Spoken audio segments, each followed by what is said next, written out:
বিগত কিছু ভিডিও ধরে আপনারা জানতে চাচ্ছেন যে আসলে স্পন্সরের ভিসার কি আপডেট, কোন নুরুস্তা উঠলো কিনা, কোন কোন শহর থেকে আসলে রিসিভতাগুলো সবগুলো ওঠা কমপ্লিট এবং কোন কোন শহর থেকে সর্বপ্রথম রিসিভতা নুরুস্তা উঠবে মানে স্পন্সর ভিসার, এগুলো সম্পর্কে আপনারা অনেকে জানতে চাচ্ছেন। এবং আপনারা কমেন্ট সেকশনে দেখলাম প্রচুর পরিমাণে কমেন্ট করছেন যে আসলে কি স্পন্সর ভিসার সব নুরুস্তা উঠা শেষ, বা স্পন্সর ভিসার নুরুস্তা কি আদৌ উঠা শুরু হয়েছে, কি থেকে মানে কবে থেকে শুরু হবে স্পন্সরের নুরুস্তা উঠা, বা কবে শেষ হয়ে যাবে একদম সম্পূর্ণরূপে স্পন্সরের নুরুস্তা উঠা, এগুলো জানতে চেয়েছেন। আর অনেকেই জানতে চেয়েছেন যে আমাদের তো 22-23 সালে আবেদন করা হয়েছিল, সেগুলোর কি আর এখন নুরুস্তা ওঠার কোনো সম্ভাবনা আছে? সো সেটা আপনারা জানতে চাচ্ছেন। আবার অনেকে দেখলাম যে 25 সালে ইতিমধ্যে আপনারা হাতে নুরুস্তা পেয়েছেন, সেটা আমাকে ইনবক্সে পাঠিয়েছেন যে ভাই এই নুরুস্তাটা যে পেয়েছি 2025 সালে, এটা কি আসলে সঠিক নাকি ভুল, সেটা দেখানোর জন্য আমাদেরকে পাঠিয়েছেন। সো সেটাও দেখলাম। সো আজকে এই সকল বিষয় আপনাদেরকে জানার চেষ্টা করবো আসলে যে 2025 সালে বা 2024 সাল বা 23 সালে যে আবেদনগুলো হয়েছিল এগ্রিকালচার স্পন্সর বা ডোমেস্টিকের, এগুলোর কি আর এখন উঠার কোনো পসিবিলিটি আছে নুরুস্তা, নাকি ওগুলো একদম ডেট সব কাগজ ওঠা শেষ, সেই বিষয়গুলো আজকে জানার চেষ্টা করব। তো অবশ্যই ভিডিওটি শেষ পর্যন্ত দেখতে হবে, তাহলে আপনারা বুঝতে পারবেন যে আসলে 2026 সালে যে আবেদনটা হয়েছে তার নুরুস্তা বা রিসিভতা অরিজিনাল বা ফেক, সেটা কি হবে নুরুস্তা বা রিসিভতা দেখলেই বোঝা যায়। অথবা আপনারা আজকের ভিডিওতে জানতে পারবেন যে কোন কোন সিটি থেকে আসলে রিসিভতা ওঠা শুরু হয়েছে। বিগত সব বছরের থেকে এবছরে একটি নতুন প্যাটার্ন বা আমি নতুন একটা জিনিস দেখতে পারলাম, যেগুলো আমি বিগত বছরে কখনোই খেয়াল করি নাই বা ওইরকম ভাবে হয়ও নাই বিগত বছরগুলোতে। 2026 সালে কিন্তু সবচেয়ে বেশি আবেদন পড়েছে স্পন্সর ভিসাতে, এবং আপনারা হয়তো অনেকে বিশ্বাস করবেন না, কিন্তু আমি যেটা দেখলাম এটাই বাস্তব। 2026 সালে সবচেয়ে বেশি আবেদন পড়েছে স্পন্সর ভিসাতে, যার ফলে কিন্তু এই ভিসাতে মানে উঠবে, যেহেতু নুরুস্তাও বেশি উঠবে, আবার কিন্তু মানুষের ভিসা হওয়ার চান্সও কম, যেহেতু বেশি পরিমাণে জমা দেওয়া হয়েছে এই স্পন্সরে। এবং আরেকটা জিনিস আপনারা হয়তো অনেকে জানেন না, 2026 সালে কিন্তু সবচেয়ে বেশি মানে জমা দেওয়া হয়েছে আপনার পাসপোর্ট জমা দেওয়া হয়েছে স্পন্সরের জন্য। বিগত বছরগুলোতে এত স্পন্সরের জন্য জমা দেওয়া হতো না, বেশিরভাগ জমা দেওয়া হতো যে বিষয়ের জন্য সেটা হচ্ছে এগ্রিকালচার। কিন্তু এবছর 2026 সালে এসে আমরা যেটি লক্ষ্য করতে পারছি, সবচেয়ে বেশি এবছর জমা দেওয়া হয়েছে স্পন্সরের জন্য। এটা হয়তোবা তারা দিছে যে এবছর যেহেতু আবেদন কম হবে, সেক্ষেত্রে বাঙালিরা হয়তোবা ভাবছে যে স্পন্সরের জন্য জমা দিয়ে যায়, এতে করে ভালো হবে। তো যাই হোক, আপনাদের ইচ্ছা, যে কোনো বিষয়তে আপনারা জমা দিতে পারেন। এখন কথা হচ্ছে গিয়ে স্পন্সরের নুরুস্তা ওঠাও শুরু হবে কবে থেকে। স্পন্সরের নুরুস্তা এখন পর্যন্ত কিন্তু কোনো শহর থেকে ওরকম ওঠার খবর পাওয়া যায়নি এখনো। যেটা সত্যি বলতে, এখনো কিন্তু স্পন্সরে কোনো নুরুস্তা উঠেনি। স্পন্সরের নুরুস্তা উঠতে আরও কিছু সময় লাগবে, কারণ হচ্ছে গিয়ে এখনো ফাইলগুলো প্রসেসিং এর মধ্যে আছে, মানে কমিউনিকেশন হয়ে গেছে অনেক ফাইলেরই, এবং মেসেজও চলে এসেছে ইমেলের মাধ্যমে। আপনারা হয়তো বা অনেকে আপনাদের যাদের দালাল বা মাধ্যমে আপনারা আবেদন করেছেন, তারা হয়তো বা আপনাদেরকে অনেককেই বলেছে যে আপনার ফাইলটা আসলে কমিউনিকেশন চলে গেছে, আমাদের কাছে তো ইমেল চলে আসছে, এখন আমাদের পরবর্তীতে আপনাদের 1 থেকে 1.5 মাসের মধ্যে হয়তো বা নুরুস্তা উঠে যাবে। আর নুরুস্তা উঠার মানে 7 থেকে 15 দিনের মধ্যে আপনাদের ভিসা হয়ে যাবে। এই কথাটা আমি হলে কম পক্ষে হলেও ভিডিওতে 40 থেকে 50 বার আমার বলা হয়ে গেছে।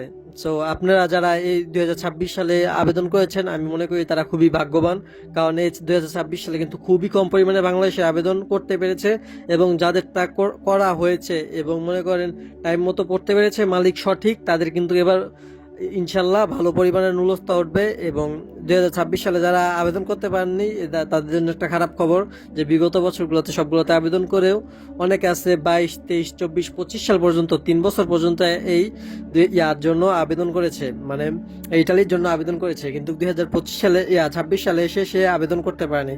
এক্ষেত্রে যা হচ্ছে 26 সালে কিন্তু অনেকেরই ভিসা উঠবে, এটা বাস্তব কথা। আর যাদের এখন ফাইল জমা দেওয়া হচ্ছে ইটালির এম্বাসিতে, বাংলাদেশের বিএফএ গ্লোবালে, তো ওইখানে দেওয়ার সাথে সাথে কিন্তু ফাইল উঠে যাচ্ছে, এটা হয়তো অনেকেই জানেন, আবার অনেকেই জানেন না, এটাই বাস্তব।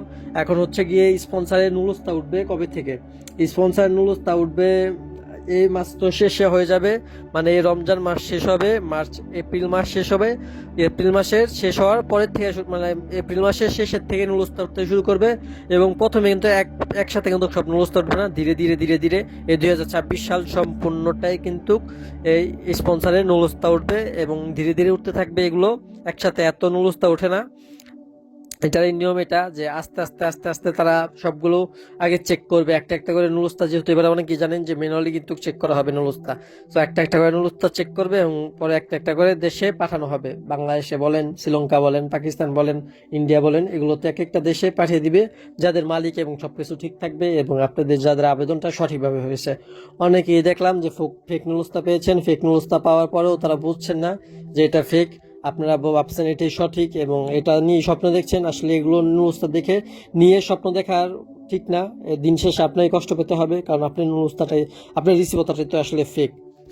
এখন ধরেন আপনাদের স্পন্সরের নুরুস্তা উঠে গেল, এর পরবর্তীতে আপনারা কি করবেন সেটা আমাকে অনেকেই প্রশ্ন করেন যে ভাই আমার নুরুস্তা উঠে গিয়েছে, এখন আমাকে দালাল চাচ্ছে আমার কাছে 5 থেকে 6 লাখ টাকা, যে তোমার নুরুস্তা উঠে গিয়েছে, এখন যদি তুমি ভিসার জন্য অ্যাপ্লাই করতে চাও বা ফাইল জমাইতে যাও, সেক্ষেত্রে তোমাকে 5 থেকে 6 লাখ টাকা দিতে হবে। এবং অনেকে কিন্তু গত বছরগুলোতে, বিগত বছর যেগুলো গেছে 23, 24, 25, সেগুলোতে কিন্তু এরকম টাকা দিয়েও ধরা খেয়েছে।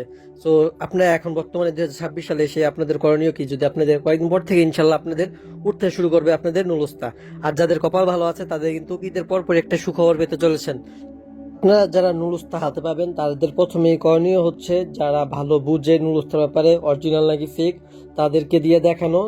সো তাদেরকে দিয়ে দেখানোর পরবর্তীতে যদি আপনারটা মনে হয় যে হ্যাঁ আমারটা মানে অরিজিনাল, তাহলে আপনি কি করবেন পরবর্তীতে, যদি আপনার কাছে দালাল বা মাধ্যম যদি আপনার কাছে 5 লাখ টাকা চেয়ে থাকে, আপনি সেক্ষেত্রে তাকে 2 লাখ বা সর্বোচ্চ 3 লাখ টাকা দিতে পারেন।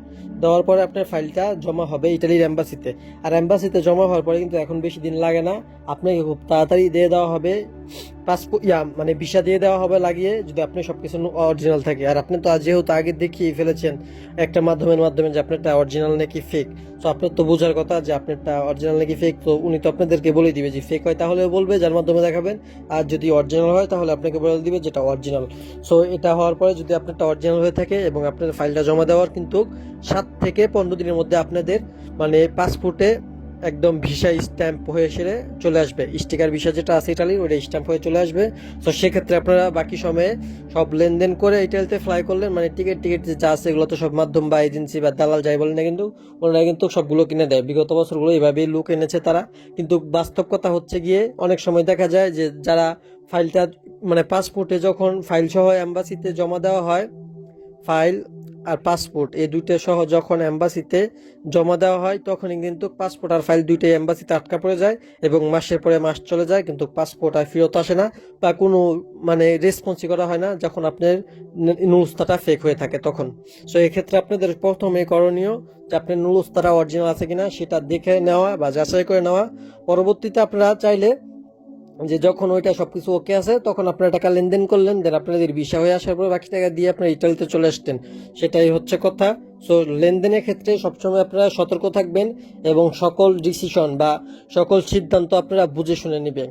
আর ইটালির ভিসা আবেদন যেহেতু করেই ফেলেছেন দালালের মাধ্যমে, তো তাকে বিশ্বাস করতে হবে। তারপরে যদি আপনাদের কোনোখানে কোনো ডাউট লাগে, সেক্ষেত্রে আপনারা যারা ভালো আগে অভিজ্ঞ আছে ইটালিতে তাদের সাথে আপনারা যোগাযোগ করবেন যে আমার এই সমস্যাটা হয়েছে, সেক্ষেত্রে আমার করণীয় কি। সো যারা ভালো মানুষ আছে তারা আপনাকে অবশ্যই বলবে, আর যারা খারাপ মানুষ আছে তারা তো আপনাকে কোনো তথ্য দিবে না এবং তারা চাইবেও না যাতে আপনারা ইটালিতে আসেন, যাতে ইটালিতে এসে আপনারা একটা ভালো ইনকাম সোর্স করেন বা আপনাদের জীবনটা সুন্দর হোক, তারা কখনো এগুলো চাবে না। সো বুঝে শুনে কাজ করবেন। আর সবার জন্যই রইল শুভকামনা ইটালিতে